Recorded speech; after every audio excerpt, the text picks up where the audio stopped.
राज्यात धरणांनी तळ गाठण्यास सुरुवात केली असून पाणी काटकसरीने वापरा, रस्त्यांवरील वाहने पिण्याच्या अथवा बोरिंगच्या पाण्याने धुवू नका असे आदेश ठाणे महानगरपालिकेने दिले आहेत. मात्र या आदेशाला केराची टोपली दाखवली आहे. शहरात पाण्याने वाहन आजही चकाचक केली जात आहेत. महिना नाममात्र दराने वाहनं धुवून मिळत असून सार्वजनिक नळ अथवा जुन्या बंद इमारती इत्यादी ठिकाणी पाणी सहज उपलब्ध होत असल्याने गाडी धुवून देणाऱ्यांची वर्षभर चंगळ असते. महाराष्ट्रातील जलाशयात 28% पाणीसाठा असल्याचं सांगण्यात येते. त्यामुळे पाणी जपून वापरण्याच्या सूचना दिल्या जात आहेत. यातच ठाणे महानगरपालिकेचे आयुक्त सौरभ राव यांनी रस्त्यावर वाहने अथवा वॉशिंग गॅरेजमध्ये वाहने धुण्यास सक्त मनाई केली आहे. मात्र ठाणे शहराला होणाऱ्या मुबलक पाण्याचा गाडी धुण्याचा अपव्यय होत आहे.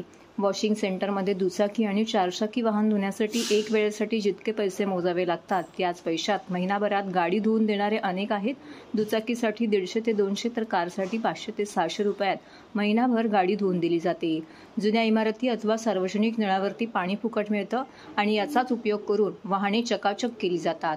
वाहने स्वस्तात स्वच्छ करून मिळत नसल्याने मोठ्या प्रमाणात रस्त्यावर वाहनं धुतली जात आहे. पिण्याचे किंवा बोरिंगच्या पिण्याच्या पाण्याने वाहन धुताना कोणी आढळलं तर दंडात्मक कारवाई केली जाणार आहे.